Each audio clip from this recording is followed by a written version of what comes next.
बोले महाराज जी, छोटा बच्चा 5 साल का 4 बार 5 बार 6 बार 7 बार जितने बार मेरी मैया मुझे खिला लेते मैं खा लेता हूँ। बोले बेटा, जंगल में तेरी मैया नहीं है कि तुझे खिलाएंगे, भूखों मर जाएगा, तू जा घर जा। तो नारद जी ने कहा, गुरु जी ने कहा, महाराज जी मेरी माँ कहा करती है क्या, जब दांत नहीं तब दूध दियो, जब दांत नहीं तब दूध दियो, अब दांत दिए कछु और भी नहीं। महाराज जी, हम जब छोटे थे ना, पैदा हुए तो हमको खाना नहीं आता था, तो हमारे लिए व्यवस्था क्या की भगवान, दूध की व्यवस्था करता है। इसलिए चाहे मनुष्य हो चाहे गौ माता हो, जब बच्चे पैदा होते हैं तभी स्तनों में दूध आता है। बगैर बच्चा हो दूध आता है क्या? नहीं आता। इसलिए एक शिक्षा मिलती है। क्या शिक्षा मिलती है? जैसे गांव में टंकी बना है तभी घर में आपको पानी आता है, नल समय में आता है ना, और टंकी नहीं होता आता क्या? नहीं आता। तो सबके स्तनों में दूध कहाँ से आता है? इससे प्रमाण मिलता है कि क्षीर सागर है। क्या है?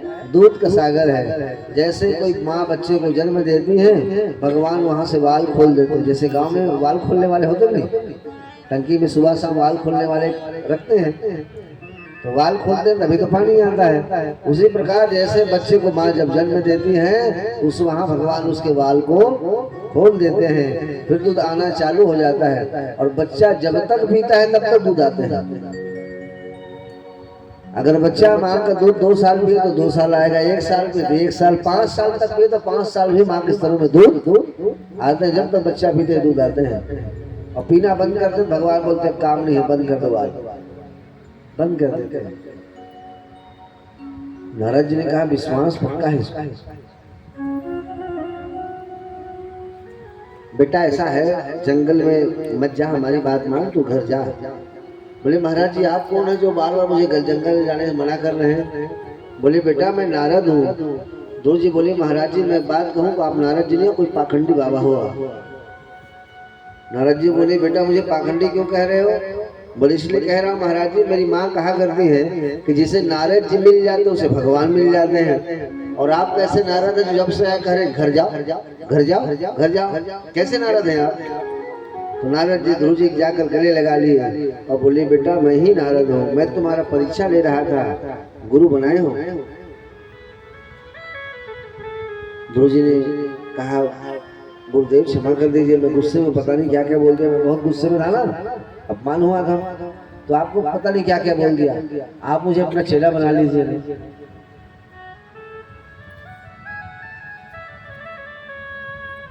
देखो गुरु भी विचार करके बनाना चाहिए और चेला भी विचार करके बनाना चाहिए। आपके यहाँ कहावत है ना, गुरु बनाओ जानकर पानी पियो, सही कहावत है? बिल्कुल गलत है। कहावत ऐसा होना चाहिए कि चेला बनाओ जानकर पानी पियो छान छान। चेला सोच के बनाओ कि चेला कहीं शराबी तो नहीं है? कुछ गड़बड़ तो नहीं है चेला में? जो चेला पाप कर्म करे तो गुरु को भी थोड़ा सा उसका प्रसाद मिल जाता है। इसलिए चेला सोच समझ के बनाना चाहिए, हर किसी शिष्य बनाना नहीं चाहिए। नारद जी गदगद हो गए, और नारद जी जैसे गदगद हो गए तो नारद जी ने उनको मंत्र दिए और बोले बेटा तुम मधुबन में जाओ और वहां जाकर तुम तपस्या करना, देखना भगवान तुमको बहुत जल्दी मिल जाएंगे। आशीर्वाद देंगे। ध्रुव जी को भेज दिए। नारद जी की आंखों से आंसू आने लगे, हे प्रभु कितना छोटा सा बच्चा है, 5 वर्ष का है, ज्यादा समय मत लगाना, इसको जल्दी मिल जाना। प्रार्थना करने लगे। गुरु जी जंगल में गए और जैसे जंगल में गए जैसे गुरु जी बताए थे वैसे ही करने लगे। गुरु जी क्या बताए थे? तिराकांते तिराकांते कपित्त बदरासनः आत्मनित्यानुसारेण मासे नित्ये चयं हरि पंचमे मासनुप्राप्ते जितस्वासुरिपद्मजः। पहले क्या किए? तिराकांत थे, बोले 3 दिन तक कुछ खाते नहीं है और 3 दिन में एक बार जल पी लेते हैं। दूसरा महीना आरंभ हुआ, 6 दिन तक कुछ खाते पीते नहीं, 6 दिन में एक फल खा लेते। तीसरा महीना आरंभ हुआ, अब 9 दिन तक कुछ खाते पीते नहीं, 9वें दिन पत्ते खा लेते हैं। चौथा महीना आरंभ हुआ, 12 दिन तक कुछ खाते पीते नहीं, 12 दिन में एक बार ऐसे एक बार श्वास लेते हैं, भजन करते हैं। और जैसे 5वां महीना आरंभ हुआ तो देखो नियम कैसे बढ़ा है। पहले महीने में 3 दिन में जल, दूसरे महीने में 6 दिन में फल, तीसरे महीने 9 दिन में पत्ते, चौथे महीने 12 दिन में एक बार श्वास। और जैसे 5वां महीना आरंभ हुआ, ध्रुव जी ना श्वास लेते हैं, ना फल खाते हैं, ना कुछ करते नहीं, समाधि लगाकर जैसे बैठे। ध्रुव जी जैसे अपने श्वास को रोके तो देवताओं के श्वास रुक गई, देवताओं में त्राही त्राही मच गई और सभी देवता भगवान के शरण में गए, भगवान से प्रार्थना करने लगे। नैनं विदामो भगवान प्राणरोधं चराचरस्याखिल शक्तिधाम्ने विधेहि तन्नो वृजनादिचोक्षमः प्राप्तं वयं तं शरणं। प्रभु बचा लीजिए, हमारे श्वास रुक गए, प्राण निकला जा रहा है। और जैसे देवतागण गए, भगवान से बोले हमारे प्राण पता नहीं कौन तपस्या कर रहे हैं, हमारे प्राण निकल जाएंगे। जैसे कहे तो भगवान ने कहा घबरा मत, कोई राक्षस नहीं, तो डरने की आवश्यकता नहीं है। ये मेरा छोटा सा नन्हा सा प्यारा सा मेरा भक्त ध्रुव मुझे पुकार रहा है, घबराओ मत, मैं अभी दर्शन दे आता हूँ। जैसे बोले मैं अभी दर्शन दे आता हूँ, और जैसे भगवान सीधे ध्रुव जी के सामने प्रकट हो गए। और जैसे ध्रुव जी के सामने प्रकट हो गए, ध्रुव जी समाधि में है, तो भगवान की जो छवि ध्रुव जी को दर्शन हो रहे थे आंख में, वो छवि बाहर चली गई। ध्रुव जी आंख खोल ऐसे खोले, देखे वही छवि जो अंदर थी वो सामने थी। तो ध्रुव जी भगवान कैसे देखने लग गए। भगवान ध्रुव जी को देखते हैं, ध्रुव जी भगवान को देखते हैं। न भगवान कुछ कहते न ध्रुव जी कुछ कहते हैं। 5 मिनट हो गया, 10 मिनट हो गया, आधा घंटा हो गया, कोई किसी कुछ कहते नहीं, देख रहे हैं, सो भी देख रहे हैं। भगवान विचार करते बड़ा विचित्र भगत है, आधा घंटा से हम खड़े हैं और कुछ बोलते ही नहीं है। तो भगवान थोड़ा हंसी आ गई बच्चे को देखकर। भगवान ध्रुव जी देखो जैसे हंसे तो ध्रुव जी भी हंसने लगे, और जैसे ध्रुव जी हंसे तो आकाश में देवतागण भी हंसने लगे, और जैसे आकाश में देवतागण हंसे भगवान सुखदेव हंसने लग गए, और भगवान सुखदेव हंसे तो राजा परीक्षित हंसने लग गए, और राजा परीक्षित हंसे तो श्रोतागण भी हंसने लग गए। तो बोले भगवान क्यों हंसे। भगवान इसलिए हंसे कि आधा घंटा से खड़ा हूं, कुछ बोलने आता नहीं, इसलिए भगवान को उसके बालपन में हंसी आ गई। ध्रुव जी क्यों हंसे। ध्रुव जी विचार करते कुछ बोलना तो हमको आता नहीं, आप हंसे तो हम भी हंस दिए। देवतागण क्यों हंसे। देवता विचार करते हैं कि ऐसे वरदान मांगने का हमें अवसर मिल जाता तो वरदान की लंबी लिस्ट बना देते, ये दे दो ये दे दो। अब आपके पास भगवान प्रकट हो जाए और कहे आपसे चलो सिंगरौल जी वरदान मांगो, क्या मांगो है? जल्दी बताओ क्या मांगो। भगवान बोलेंगे जोर से बोलो ना यार, है? सोचे नहीं हो ना। हाँ वही समस्या है, अचानक भगवान आ गया तो कैसे करोगे बताओ। इसलिए सब लोग सोच विचार के रखा करो, भगवान आ जाएंगे तो कौन सा वरदान मांगेगा। और कहोगे पत्नी से पूछ के आते हैं या माँ से पूछ के आते हैं, भगवान कहते तथास्तु में चलता हूँ। इसलिए तुरंत फटाक से जवाब देना है। क्या देना है? दृष्टांत है, बहुत लंबा हो जाएगा, चलो नहीं देंगे। तो देवता इसलिए हंसे। भगवान सुनते क्यों हंसे? बोले भगवान मिल गया तो और क्या चाहिए। परिचित क्यों हंसे? बोले वाह गुरु जी आपने कितनी अच्छी कथा बताई, कि कथा के माध्यम से भगवान का दर्शन हो गया। श्रोतागण क्यों हंसे? बोले वाह परीक्षित तो कितना भाग्यशाली है कि तुझे इतना सुंदर वक्ता मिले हैं। जिस कथा के माध्यम से भगवान का दर्शन तुम्हें प्राप्त हो रहा है। कथा ऐसे सुनो, कथा जब चले तो जो कथा चले वो छवि तुम्हारी आंखों में चलना चाहिए। जैसे कथा बताए किसी का तो कथा सुनते इतना मन लगाओ कथा में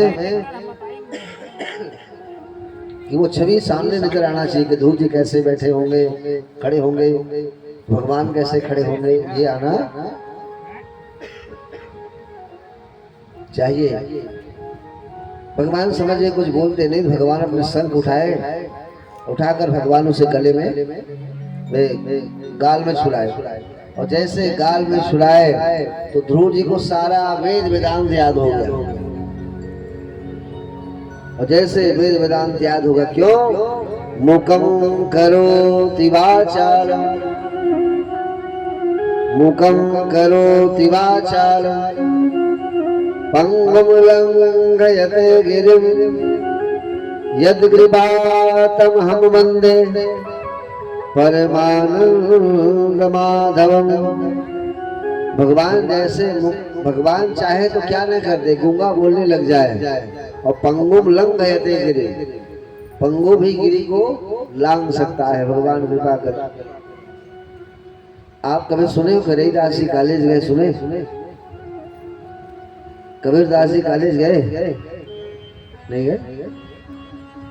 मीराबाई कॉलेज गई? नहीं गई। लेकिन बताओ आज लोग मीराबाई, रहीदास, कबीरदास से पद में लोग पीएचडी करते, क्या करते हैं? पीएचडी करते हैं, अपने सामने डॉक्टर की डिग्री लगाते हैं। फिर भी पूरे इनके श्लोक को, इसके जो दोहा का कोई अर्थ समझ पाता नहीं है। किसी कृपा है? भगवान की कृपा है। कभी कॉलेज गए नहीं, लेकिन है। तो ध्रुव जी को सारा वेद वेदांत याद हो गया, और जैसे वेद वेदांत याद हुआ ध्रुव जी भगवान की स्तुति करने लगे। आइए हम लोग भी हाथ जोड़े, भगवान के बड़ी भाव से स्तुति करें। ध्रुव जी क्या कहते हैं? योन्ता प्रवेशममुड़ा चमिमां प्रसोक्तां संजीव भक्ति खल शक्तिधरा स्वधाम्ने, अन्यस्तहस्तचरणा सुरात्मगादे प्राणान् नमो भगवते पुरुषाय तुभ्यं। जैसे भगवान की प्रार्थना करते हैं, प्रभु दुनिया बनाने वाले, आपने दुनिया बनाई, आपने हमें चलने की, बोलने की सब शक्ति प्रदान करी। हे दुनिया बनाने वाले प्रभु, आपको मैं बारंबार प्रणाम करता हूँ। ध्रुव जी सब जान गए। क्यों? जिसको भगवान जनाना चाहते हैं वही भगवान को जान सकते हैं। जो जानहि ताहि देहु जनाहि, जानत तुम्हें हो जाए। उमा दारु जो सिद्ध की नाई, सब ही न चावत राम गोसाई। भगवान ऐसे ध्रुव जी भगवान के बहुत अच्छे स्तुति किए। भगवान प्रसन्न हो गए। भगवान प्रसन्न होकर ध्रुव जी को जैसे भगवान उठाए, अपने गोद में बैठाए, तो ध्रुव जी रोने लग गए। प्रसन्न हो गए ध्रुव जी महाराज, और प्रसन्नता से रोने लग गए। भगवान ने कहा, क्या हो गया बच्चा? बोले महाराज जी, भगवान मेरी माँ कह रही थी कि संसारिक पिता गोद में क्या बैठोगे, गोद में बैठना है, जगत पिता गोद में बैठो। और आपने मुझे सच में अपने गोद में बैठा लिए। भगवान ने कहा, जाओ वापस जाओ, राज्य करो, राजा बनो। ध्रुव जी बोले, महाराज मुझे राजा नहीं बनना, मुझे भक्ति करना है बस। भगवान ने कहा, राजा बनना ही पड़ेगा। ध्रुव जी बोले, महाराज मुझे नहीं बनना है राजा। भगवान बोले, तुम जंगल यहाँ आने का तुम्हारा कारण क्या था? क्यों आए? तुम घर में क्या बोल रहे थे? चाहे कुछ भी हो जाए, छोटी माँ को मैं राजा बन के दिखाऊंगा। बोले हो कि नहीं? ध्रुव जी बोले, महाराज मैं तो गुस्से में बोल दिया था। भगवान कहे कि देखो मेरे भक्त गुस्से में बोले, मैं पूरा कर देता हूँ। जो इच्छा करी हो मन माही, प्रभु प्रताप कछु दुर्लभ नाही। बेटा तुम्हें राजा बनना पड़ेगा। ध्रुव जी थोड़े उदास हो गए। भगवान बोले, क्या हो गया बेटा? बोले, प्रभु मुझे तो राज्य नहीं चाहिए था, लेकिन आपका आदेश है तो मैं बनूंगा, मुझे भक्ति चाहिए था। भगवान ने कहा तुम्हें भक्ति प्राप्त हो जाएगा, जाओ। ध्रुव जी प्रसन्न हो गए। जब वापस आए तो जो माता पिता ध्रुव जी को देखना नहीं चाहते थे, जंगल भेज रहे थे मर जाए करके, वही माता पिता ध्रुव जी का स्वागत करने आ गए। क्यों? जा पर कृपा राम के होई, ता पर कृपा करे सब कोई। जब भगवान कृपा करते हैं सब कृपा करते हैं, और भगवान जब कृपा नहीं करते तो कोई कृपा नहीं करते। तो ध्रुव जी महाराज वापस गए, राजा बनाए। ध्रुव जी राजा बन गए, और ध्रुव जी महाराज जैसे राजा बन गए, ध्रुव जी का विवाह भी हो गया। और जैसे ध्रुव जी का जब राजा बन गए, विवाह हो गया। लेकिन छोटा भाई उनके उदंड है, कौन? उत्तम। माँ का अवगुण बच्चों में आ जाता है, क्योंकि माँ अपने बच्चे को 9 महीना गर्भ में रखती है ना, तो आ जाता है। भाई उदंड है, जंगल में गए, जंगल में वृक्षों काटने लग गए। और जैसे वृक्षों काटने लगे तो यक्ष लोग आ गए, बोले महाराज जंगल में मत काटो। शास्त्र कहते हैं एक पुत्र है तो अगर 10 पुत्र है और एक पुत्री है तो 10 पुत्र बराबर एक पुत्री है, और 100 पुत्री बराबर एक वृक्ष है। क्या है? एक वृक्ष। इसलिए हर मनुष्य को अपने जीवन में वृक्ष लगानी चाहिए, लेकिन लोग लगाते नहीं, काटते हैं। वृक्ष नहीं रहेगा न तो पानी रहेगी न वायु रहेगी, इसलिए वृक्ष लगाना परम आवश्यक है। और सरकार को फालतू वृक्ष ज्यादा लगवाते हैं, जब क्या लगवाना चाहिए? पीपल लगाओ, बरगद लगाओ, आम लगाओ, नीम लगाओ, बिल्व लगाओ, इमली लगाओ। ये क्या है? जमीन को पकड़ कर पानी को रखते हैं। आप पहले कभी सुने थे कि इस गांव को नदी सूख गया? सुनते थे?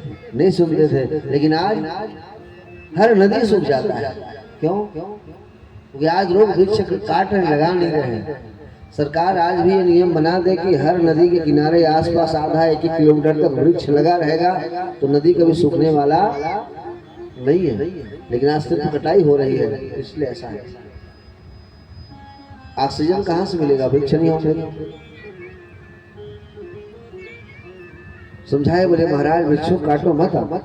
माने नहीं, मेरा मर्जी कुछ भी करूं। यक्षों से युद्ध हो गया इस उत्तम का, यक्ष लोग मार दिए।